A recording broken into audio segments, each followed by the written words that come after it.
Well, hello again. My name is Stephen Cretney, and I'm with the West Kootenay Climate Hub. And today, we're excited to feature two local women who attended the recent high-profile UN conferences. First, we'll hear from Dr. Marian Berry, who attended November's COP27 Climate Summit in Egypt. Then we'll hear from Dona Grace-Campbell, who attended the December COP15 Biodiversity Summit in Montreal. Feel free to write questions in the chat as we go along, and I'll pull those up when it's time to ask some questions at the end of each speaker's talk. So starting with Marian Berry is a local neurologist in Nelson, who is also an active member of Doctors and Nurses for Planetary Health. We'll turn it over to Marian now to hear about her experiences at the recent UN Climate Summit in Egypt. Welcome, Marian. Thank you. Thanks for inviting me, and thanks for all the attendees. I moved to Nelson 25 years ago, just after our youngest child, Gideon Berry, was born. Unfortunately, Gideon's ill with COVID today and can't attend. We were helping Gideon move in August when they found out that they had been approved to be a delegate for UBC, where they're doing a master's. And so Gideon was a COP27 delegate. I was very excited and said I'd love to go, and Gideon asked if I was serious, and there we went. So as you know, getting anywhere from here can be difficult. It took me 5 days to get there, 5 days to get back, and I wasn't a delegate. I wasn't able to get that status. It's actually quite difficult. I was attending as a public member, and Gideon did attend the full sessions, and even was involved in some approved protests, which was very concerning. Safety was a big issue in Egypt, and I did attend the public forums and also something called the Innovation Forum, which was for industry only. And if we could start sharing my slides. So I'm going to feature some highlights of COP27. And this is just a slide to show the police presence, which was everywhere and not necessarily reassuring for our safety. Next slide. The first session I attended was net zero, whether it was still a goal or attainable. And most people in the forum felt that yes, it was attainable, but interim goals were required and accountability.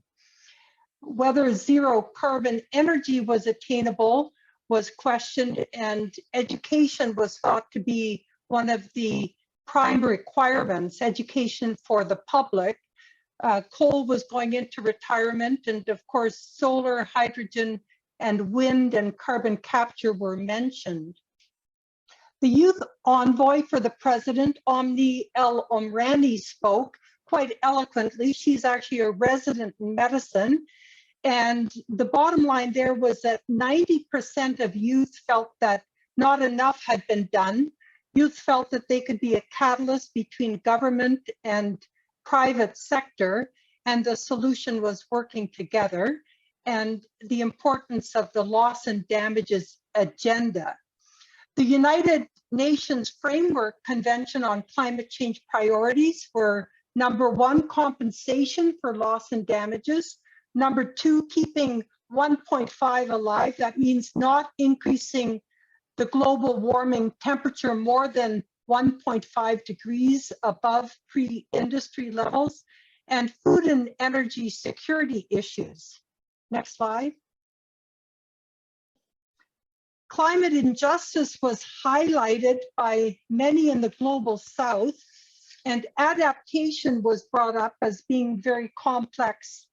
Capacity building to cope with events and climate change, finance and technology to be supplied by the global north for the global south in helping mitigate against the climate change to help reduce CO2 emissions and accountability. Next slide. So this is just a picture of the area in Egypt near our hotel. Next slide. A big gap cited by many was data collection, and regulations were said to be needed to increase measures that technology could help with. And the question was, who would be measuring what and alert for greenwashing? Next. A talk on decarbonization emphasized transportation, auto, rail, marine, and Uber, and partnerships in trying to reduce transportation and switch over to more carbon-friendly means such as electric or even possibly hydrogen means of transportation. Real estate, of course, is a big issue, low carbon living, reducing the energy requirements, the water conservation, and different tools were brought up like incentives, market-based instruments like carbon taxes, accelerators like education, regulation, of course, like building regulations, and then beyond carbon, using nature-based solutions. Next slide. So I think Donna will be talking more about this, stabilizing natural systems. Traditional knowledge was emphasized, needing to respect Mother Earth, biodiversity issues, and then nature-based solutions. Again, watching out for accountability and greenwashing. Next slide. So this was a talk by Indigenous women that was quite impactful emotionally. Next slide. And then keeping in mind, government is the biggest buyer. Where is the money flowing, especially in Canada, looking at the energy sector, circular economy, system solution framework, eliminating waste and pollution, circulating products and materials at their highest value, and then regenerating nature, top technologies. So again, liaisons between government and tech companies, partnerships, regulations by government will need to be increased, and then looking at climate sensitive enhancement of manufacturing and farming. So studies on climate change adaptation in manufacturing are rare, and agriculture is one of the most sensitive to climate risk. Next slide. So what we need and where we are, deep experience is needed to develop innovation and solutions, and trust is required to develop a relationship and meaningful, deep discussions. So we're far away from where we need to be at this point. That's the bottom line. Next slide. And this is a picture of Gideon. My child, safety was a big issue for us in Egypt, considering Gideon's non-binary. And yeah, we all felt the impact of where we were. And that's all. Well, thank you, Marian. I do have some questions that have come up, and I haven't just too busy listening and not looking at the chat to see if anyone threw in questions there. But clearly, going to Egypt was a big step. That takes quite a hurdle to go there. So I'm wondering, my first big question is, what's the value of having someone, or in your case, two people, locally go to these global summits? I think it's really important to develop local strategies, adaptations that are related to where we're living.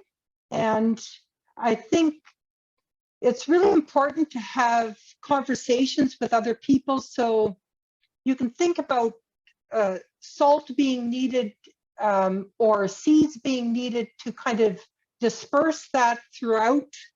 And I think it's really important to have conversations.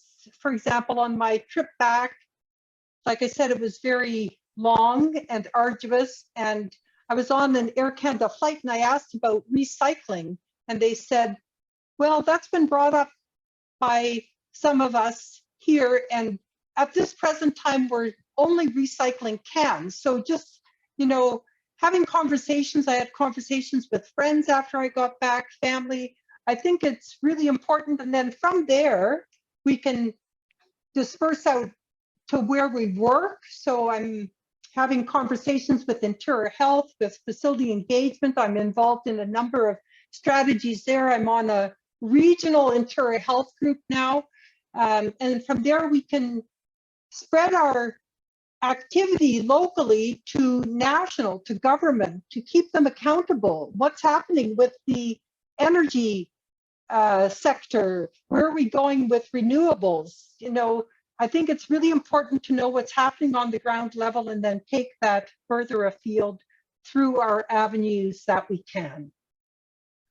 So is there anything specific from being there in that global context that you were able to then relate directly to our all local beings, and what maybe seeing anything that can specifically change or that you might change yourself? So I've changed my entire life, really my whole lifestyle, looking at everything I do, from the food that I choose, my food waste, and you know what I purchase, the way I am. So I think we can all look at every aspect of our life and look at what's happening. One of my big impacts, maybe because it was just after the conference, was on the trip back and the waste that was involved in transit, like again on Air Canada, and just looking at the food that I bought, the packaging. I think we all, especially locally, can look at what does it mean to have a circular economy locally. And I know the city of Nelson is looking at that in our systems, again, that we work at in the hospital system. Myself as a physician, I would ask people to look at their utilization of the healthcare system, how we can reduce what we're doing there, looking after yourselves so that we have less use of it, and just what we're purchasing, what we're using, and what our wastes are. Looking at green transport and green energy and what we're doing in our home. Well, that's awesome. That's so obviously you going to Egypt had a big impact on your own personal life and your own choices. There's a few questions that have come up in the chat. Can you say more about the impact of the Indigenous Women's Panel presentation? Yeah, so that was hugely impactful for me. And I think the bottom line there, the really strong impact that I got, and I might get tearful about this, was like listening and respecting to women and Indigenous voices and our cultural heritage. And rather than looking at the earth like something that we should use, respecting the earth, we're part of nature. And again, trying to extract from the earth, respecting it and loving the earth like it's part of us, like we're part of it. And you know, nature-based solutions, listening to Indigenous voices rather than looking just at science and technology as the answer. So even where we live, how can we incorporate where we live into a more natural environment for the way we live? You know, choosing food or choosing what we have in our garden. Like Egypt was such a contradiction. Where we were staying, it was so artificial lawn, it's a desert. And to make that artificial atmosphere that people were paying money for it was just a real contradiction for me anyway. So that's just an example. And there was garbage all over, plastic bottles. We had to have plastic bottles to drink our water or boil our water. So, yeah, so as opposed to artifice, looking at making our whole life more natural, looking at the clothes we wear. So trying to have more sustainable clothing that are manufactured locally. Yeah.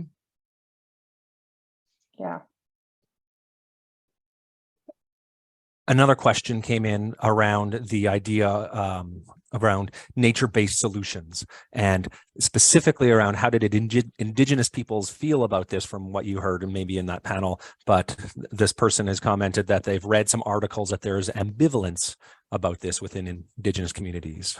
What did you hear? Yeah, so I agree that there's a huge, every Indigenous person, I guess, is going to have their own voice. So there was a talk by, and this was all through translators, and there was a lot of technical difficulties because the headphones weren't always working.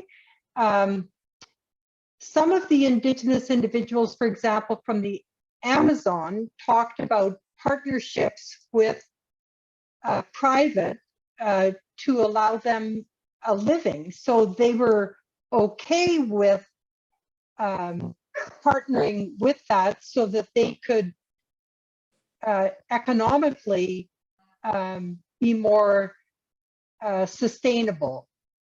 I think the other side of that was, you know, we want a voice. We don't want to just be put on the sidelines. We don't want to be tokenized. We want to be part of the solution. And it's not a matter of science and technology. I think we have to remember that the same companies that were producing oil and gas are now looking at renewable energy to make money. So there's huge incentives, even around circular economies that are, again, by companies to make money. So, you know, I think there's that whole dichotomy between extraction and trying to live in a natural way without ruining nature. And I think it is almost a dichotomy. Was that dichotomy, was that just like, was spoken about? Was that felt throughout every, like, was it, yeah, was the, yeah. I don't think it was always felt, but that talk, in particular, I think with the Indigenous women, was basically saying that, you know, our culture is being, our culture, you know, our culture, our ways, our means are being really destroyed. One person was saying we're being destroyed. But then other individuals were saying, okay, we want to maintain our culture at the same time. We want to partner. So we do want to have discussions about ways that can be done where we're still able to economically survive. I think that was the way moving forward, but yeah. I don't have all the answers there for sure. Well, no, of course not. Yeah. Overall, was there a sense of crisis and urgency amongst the participants? I would say that there was lots of excitement, lots of things happening. And at the same time, it is like, this is not being taken seriously enough. You know, it's really great being around a whole group of people that are all trying to find solutions. And again, you could see that there's lots of movement forward there were just some brilliant talks, and it did give me a sense of hope, but also the sense that we need to take courage and we need to act, and we cannot be complacent. We cannot just sit back, because the way things are going right now are not good right now. So that was a sense that we do need to move in a different direction, and fast. Yeah, we're coming out of that. Were there solutions and commitments from the governments that would actually make those changes actually happen? I would say that there were some commitments by the UN, and the commitments were definitely, with respect to loss and damages, there was definitely commitment, but a lot of individuals, and again, Gideon being one of them, really saying that there was a lot of hoopla about not very much. So really the loss and damages, what they're talking about is like less than 10% of what is needed, and it's been a long time in coming. And you know, I know Gideon was also talking about the fact that in the Canadian Pavilion, there was a huge presence of oil and gas, that there's a lot of influence on government still by oil and gas companies in Canada that we need to hold the government accountable for. You know, it reminds me, medical doctors a number of years ago made decisions not to have drug companies sponsoring talks. But meanwhile, you know, the oil and gas industry and companies are having a huge influence on government and UN decisions. And I think there's still a lot of controversy and criticism, even of the UN and COP27, that's rightfully so, that it's being influenced by industry to a large degree. Does that influence almost make the talks seem irrelevant, or that again, what Gideon had referred to as being a lot of talk and a lot of chatter, but not necessarily action? I think there is concern about that, and also like you need to really view everything with a very critical eye and watch for greenwashing.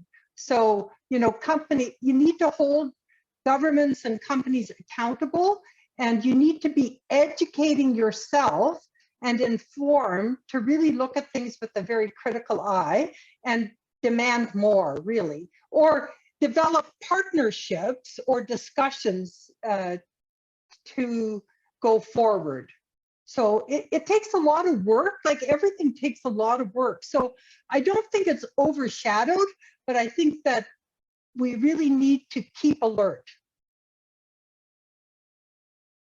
Nice. One more question, and then we're going to move on to the next presentation. But just trying to decide exactly how to. So you had a great, insights and stuff. Should I be going? Should we all be going to the next COP to get these kind of insights? It's in Dubai. Should we all be heading there to get this? Or is there ways that from a few people going like yourself that we can be bringing all the inspiration and knowledge and things that you would achieve there back without all of us having to fly to Dubai? That's a really good question. First of all, you know, I think we all need to question any flights that we take, and I really questioned even going to Egypt. I would love to go to Dubai as a delegate.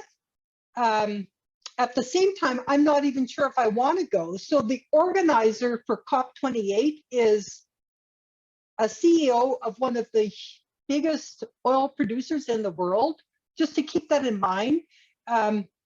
Reduction of fossil fuel use was not even mentioned as an outcome by the UN COP27 leaders.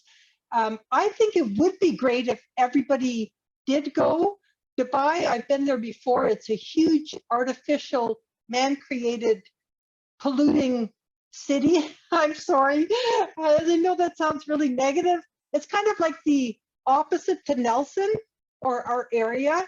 But, you know, at the same time, yes, we all need to be informed. We all need to be educated. And I think it's an immersive experience like that, learning lots, that really affects change. So in a sense, I think it would be good, but I don't think we can all go.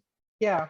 Oh, well, thank you, though. It does speak to the power and impact, though, of it. And if we, you know, can create experiences like that, you know, more local or even in Montreal, where we're going to be talking about next, that would be, yeah, great if people can take advantage of those and actually go to them and get inspired. So thank you again, Marian.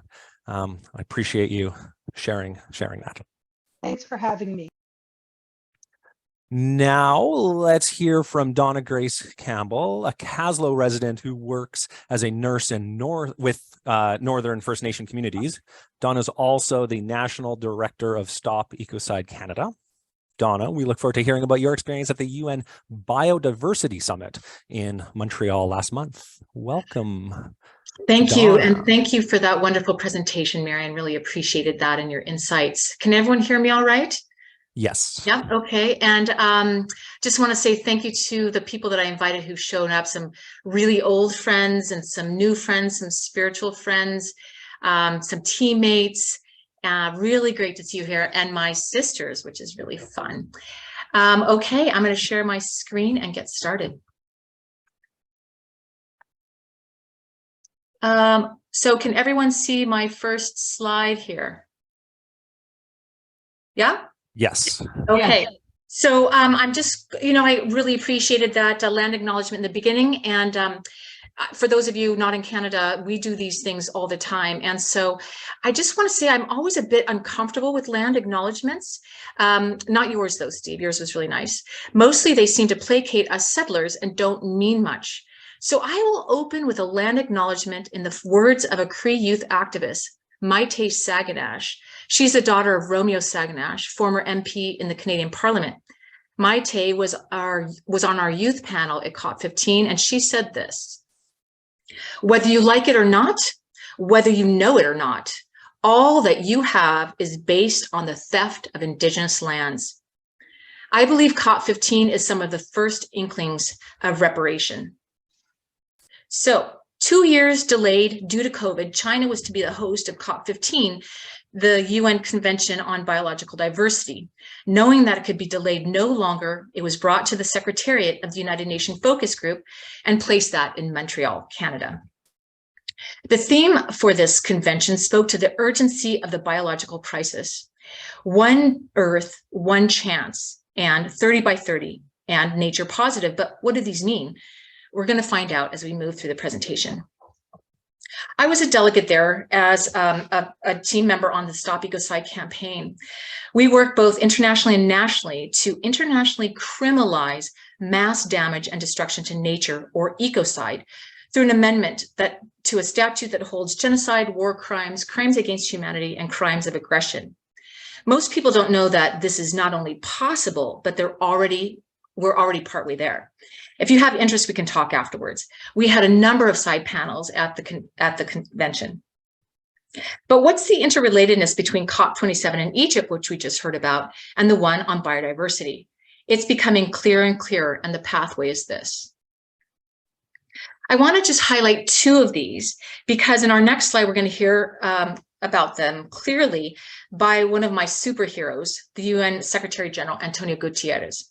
I want to talk about justice, acknowledging the historic role of the global north, that the wealth of the global north has, in part, been extracted from the global south, causing financial inequity and significant environmental crisis.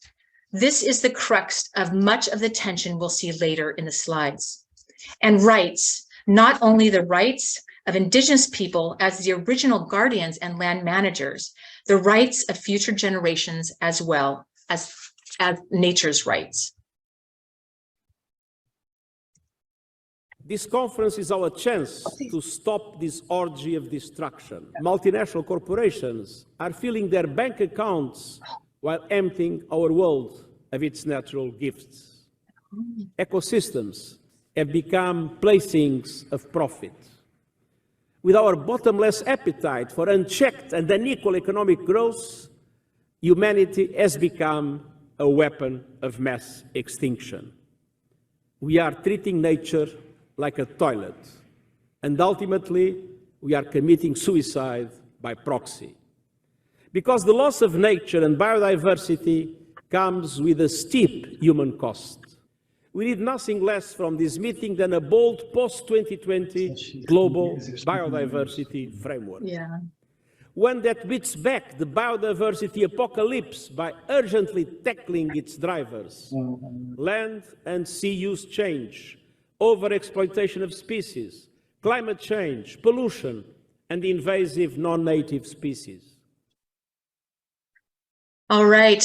He did not mince words, but let's start. So this was his opening to the conference. But let's start at the entrance of the convention before we even enter and see how Montreal prepared herself for the expectant eyes of the world. Something's happened. Shoot. Hello, are you there? Yes. What, are you Here. I having- can't advance. All right. Donna, want to reshare and try again? Okay, I'm going to stop the share and then reshare. Maybe I'll go to the next. Oh boy. Okay. All right, I think we're good, hopefully. So you can see the police, is that right? Yes. Okay, so protesters marched through Montreal's downtown core at the opening of COP15. As we arrived, there was a full lockdown of the convention center with sirens screaming, riot police everywhere on bikes and horses and in vehicles. A coalition of activists said recent agreements to protect the environment did little more than pay lip service. The protests began peacefully among this heavy police presence, police in riot gear, and they stood nearby and they did not intervene. Inside the conference, Montreal's mayor said, the presence of the protesters was to be expected and even celebrated. Canadians' Environmental and Climate Change Cabinet Minister Stephen Guilbeault agreed and let China, the host country, know to expect this. So quite a difference in Egypt. The mayor said, Montreal is an inclusive city where everyone has a place and everyone has a right to their opinion. That's important in a democracy, she says, to have different voices. Yes, those of the officials, but also civil society. And all around Montreal, there was art and reminders that, and this was in the subways, and I'm going to read these because they're in French. 1 million species are threatened with extinction. Humanity is not immune. Aboriginal rights and 30 by 30 must be part of the plan. And the child's face there. Global leaders, the world is watching you. Respect Indigenous rights and support 30 by 30 at COP15. Now, what does this mean? That means 30% of the land protected, land and sea protected by 2030. An ambitious goal, or so I thought. And here was an ice sculpture on the streets of Montreal. It's a polar bear. And as you can see, the ice is melting, and this was winter in Montreal. And it says polar bears, disappearing ice, precarious biodiversity, climate change and northern biodiversity at risk. And you can see his skeleton there on the picture to the left. But let's take a look inside the convention center. I was immediately taken by the beauty. Hammocks were strung up for relaxation, plants and art everywhere.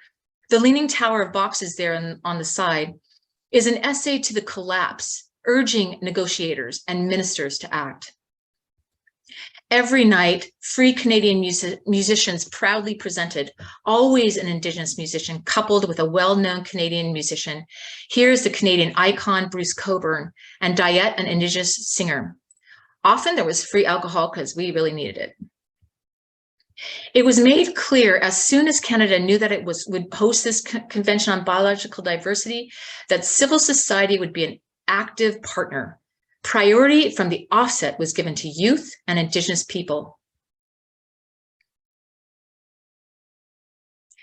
Many dozens of panels and discussions were going on at all times, and most featured the voices and historical guardianship of Indigenous peoples, from North and South America's original peoples to the Aboriginal people of Australia, the Maori, to the Indigenous peoples of Myanmar, Pacific Islanders, Africa, to the Sami people of Finland. Also focused were talks on faith as well as new paradigms in finance. Ecocide is a term Indigenous people from South America understood immediately without explanation. They are living it. This is our booth there. Indigenous communities already defend and protect vast areas of the planet. Recent studies show they are guardians of 80% of the remaining biodiversity on Earth. Also featured was the Global Youth Biodiversity Network, Gideon for short. It's a youth network of more than 1 million members, 600 member organizations, 50 regional and national chapters, and is the official youth constituency to the Convention on Biological Diversity. They delivered a well-researched, well-thought-out set of demands that featured the protection of biodiversity with youth participation in decision-making. Here they are delivering their demands to the UN Vice President. You can see her there with the sign, Stop the Same, while dancing to a rap song about the beauty of soil. And it was such a contrast to everywhere else, which was a bit grim. They were full of energy and joy. But within the first week, an emergency press conference was called by some of the world's largest and most powerful NGOs, stating that 30 by 30 is not ambitious, rather regressive. We already have 34% preserved in sea and land through protected areas and Indigenous tenure. So they feature the voice of Dr. Dinnerstein, chief scientist for over 2 decades at World Wildlife Fund. He fleshed out the validity of why we need to protect 50%. There's no serious biodiversity scientist, he says, who would say 30% is enough. We have about 10 years before we see most of the Earth's ecosystems unravel because of the threats posed against them from climate change and biodiversity loss. He says the case is made, there is an interdependence, and as biologists, we are saying 50% is our 1.5 C, which is the degrees of increased temperature we can have through the Paris Accord. And that target we have to focus on. He says it's a scientifically valid number and defendable. And after this presentation ends, I'll post a link to his paper. But what's happening upstairs in the rooms of power?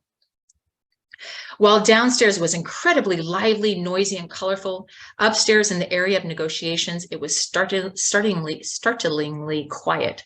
Separate rooms and areas for individual countries or regions of the world, everyone looking at screens and laptops.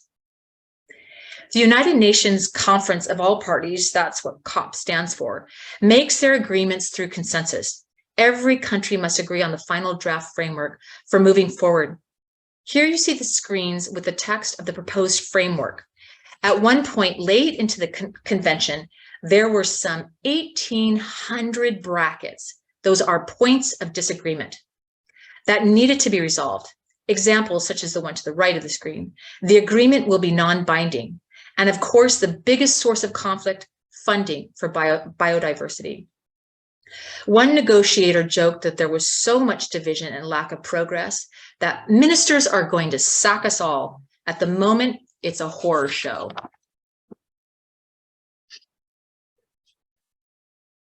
So the negotiations broke down as developing countries walked out en masse, again, over-financing the plan. The developing countries felt neither heard nor respected. And as we heard earlier, the wealth of the North has largely come from ecological damage to the global South. But inside and out, the response quickly mobilized as the negotiations broke down. The message was clear, this is not acceptable. And there you can see James Cromwell lending his star power and also an image of France's President Macron, who was busy watching his own team play at the World Cup, more busy than watching what was happening at the biological conference. So mobilizations happened immediately in the streets. You can see the famous Dr. David Suzuki there. He was present. There was indigenous teach-ins. There was people mobilized in the streets. And there's our own youth activists, Jamie and Amelie, with Dr. Suzuki. So drama, this was from The Guardian. Dismay, triumph, nail-biting climax to the world's biodiversity deal. Long years of complex negotiations led up to one critical moment for the planet at COP15 in Montreal this week. For a time, it seemed that all was lost. Here's what happened next. The negotiations reconvened when the world's ministers arrived. People like Canadian's Minister of the Environment and Climate Change, Stephen Guilbeault, and COP President Huang created order between the global north and south and produced an ambitious text that genuinely plotted the middle course between competing demands after walkouts in the talks from the developing world over money during the final negotiations. All seemed to be moving forward towards the adoption of the final framework. But in the 11th hour, the DRC, the Democratic Republic of Congo, said they could not support the agreement because it did not create a new fund for biodiversity separate to the existing UN fund. So what was the issue? China, Brazil, Indonesia, India, and Mexico are the largest recipients of funding, and some African states wanted more money for conservation as part of the final deal. So I don't know if you know this, but I didn't. The DRC is home to the world's second largest tropical rainforest and is one of the key ecosystems that the 30 by 30 agreement needed to protect. They are such a biodiversity powerhouse that this would be like China or India not signing the Paris Accord. Diplomatic efforts went underway involving the US, France, the UK, Canada, and many others to try and get the DRC on board. If the DRC would not recognize the global framework, it would be a disaster. Enter Indonesia and Brazil, new diplomatic partners with the DRC in a rainforest big three dubbed, get this name, OPEC for the rainforest, sort of a frightening name. Together, they could be heard in a huddle on the plenary floor, encouraging the DRC minister to soften her opposition. She was urged to express her disappointment about aspects of the deal, but in the end did recognize it as having passed. I put this slide up because it was through huge efforts from around the world, global citizens everywhere, that made a massive impact on the negotiators there. And because we live in a democracy, we were allowed to express our fears, our voices, and our truths. And it was definitely impactful. So it was approved, and it enshrined human rights and the rights of nature. It's a non-binding agreement and nods to the growing understanding that the future conservation efforts must promote the well-being of Indigenous people, and that forests, mountains, and rivers have rights of their own. And this is a landmark, but our notions, our thinking is really beginning to change as we understand the threats to the planet.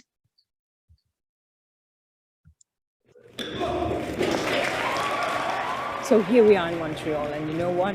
We have a pact with nature, a pact that will deliver ambition, a pact that will deliver financing, and a pact that will deliver innovative resource streams to the poorer countries, to the developing world. And importantly, it will also work on ensuring benefit sharing from the genetic resources in the developing countries, and ensuring that those benefits can go to the people where these resources are.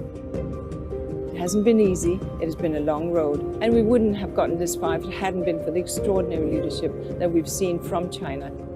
We also express our deep appreciation to Canada for hosting us here in beautiful Montreal. Now the real work, however, begins, because while we have a framework and while we have resources and while we have a pathways, we now have to roll up our sleeves and get the work done. The good news is the entire UN system is ready. The good news is that all countries and parties to the convention are ready. And the good news is that activists and scientists across the world are ready. So let's make sure that we step up and implement the pact with nature.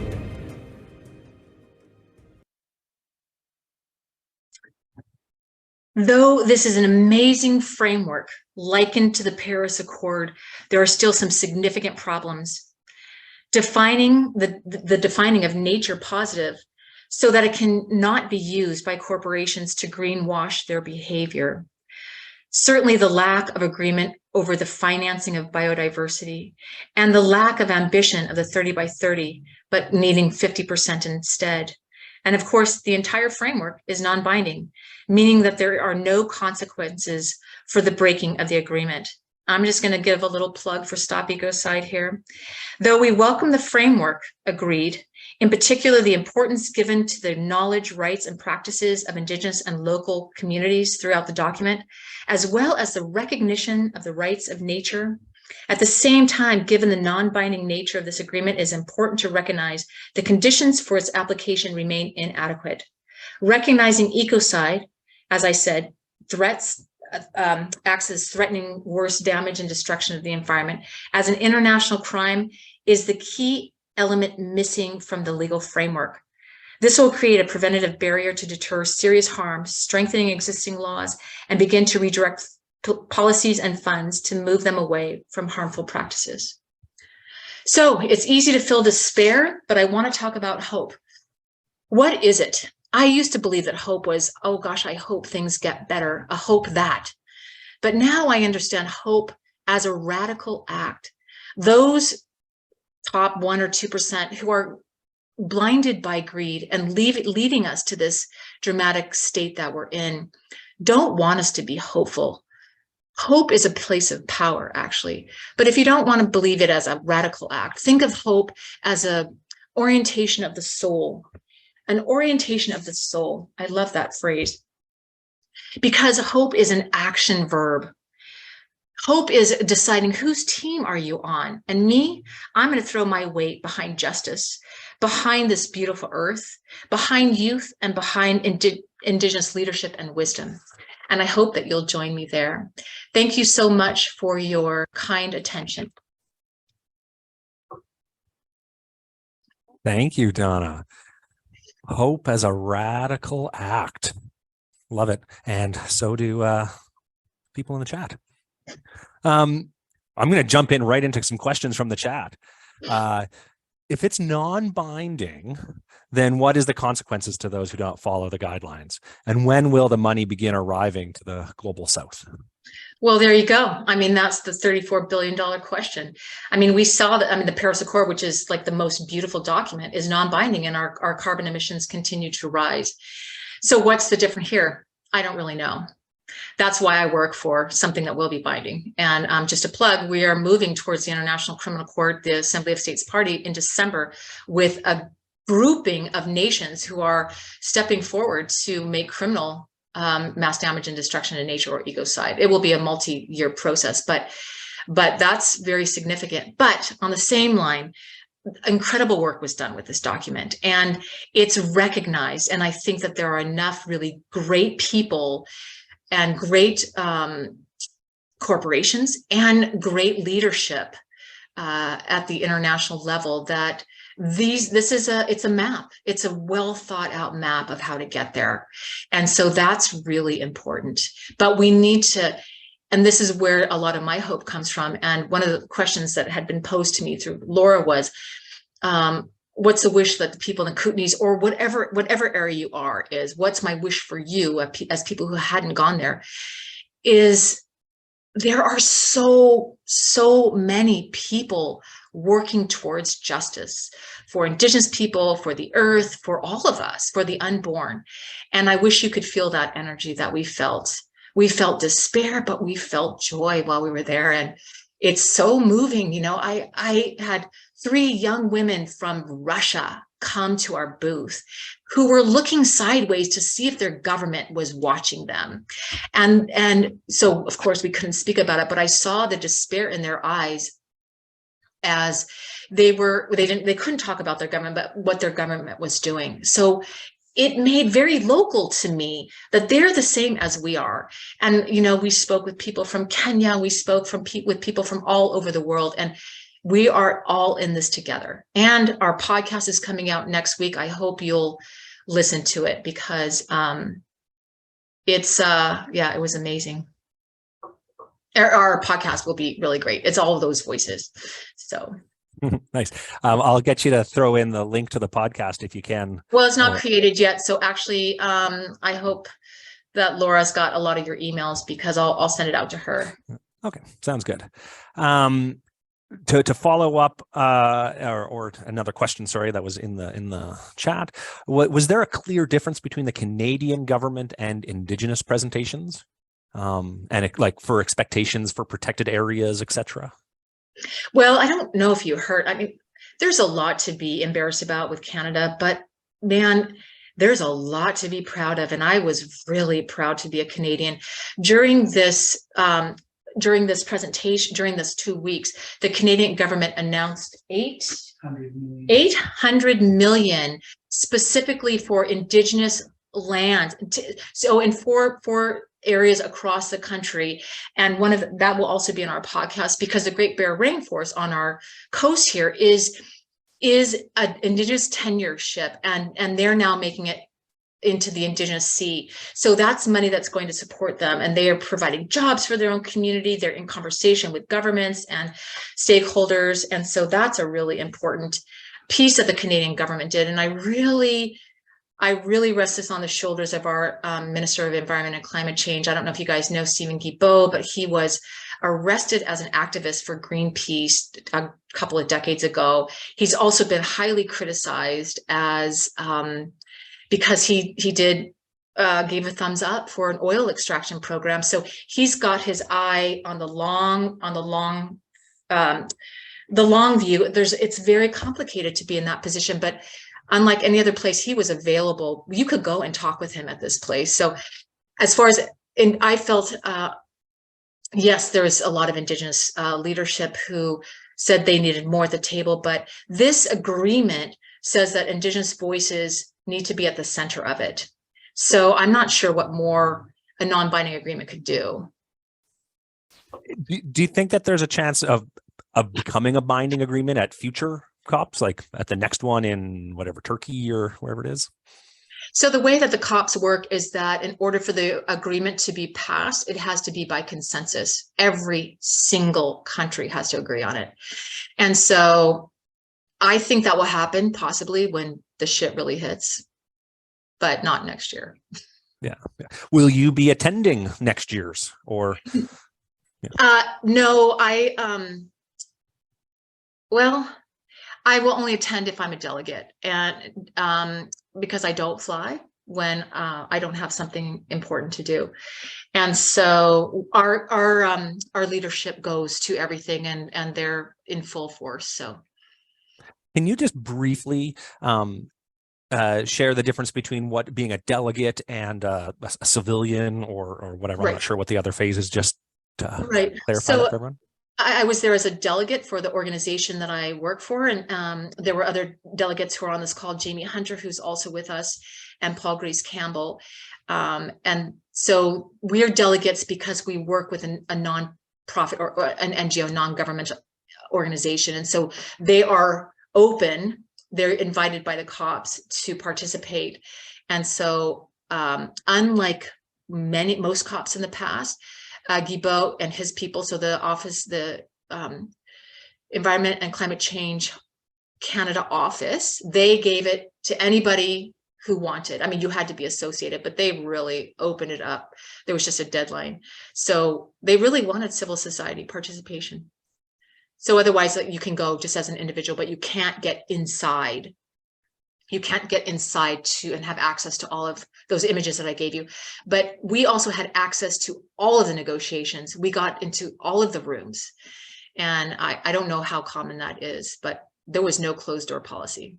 It sounds a little different than what we heard about of Egypt. Well, you know, this is the difference with a democracy, an active democracy. And this is why where democracies are threatened, like certain countries to the south of us, I see my friend Scott laughing, we have to fight for democracy. You know, it's so important. I just want to throw in Marian, if you have any, if you want to jump in and say anything about just the last minute that we're here. Wow, the differences, the contrast, the similarities. I don't know if you have any comment after hearing Dona speak. Well, the protests in Egypt, for example, were contained. They had to have approval that was difficult to obtain. I was not a delegate, so there was very limited access. Yes, and in Egypt, there was a definite feeling of not being safe, especially for anyone like my grown child who was non-binary and openly not in the gender norm. And even as a woman, very unsafe. It was chaotic. I was really glad to participate, but there was definitely a lack of Indigenous voice, a lack of non-powerful voices. Wow, it does sound quite in contrast to the experience in Montreal. I do want to say a big thanks to both Dona and Marian for your dedication to a better world and sharing your experiences with us. And also thanks to everyone else who joined us today. It'd be great to see you at the next webinar on the 17th of February.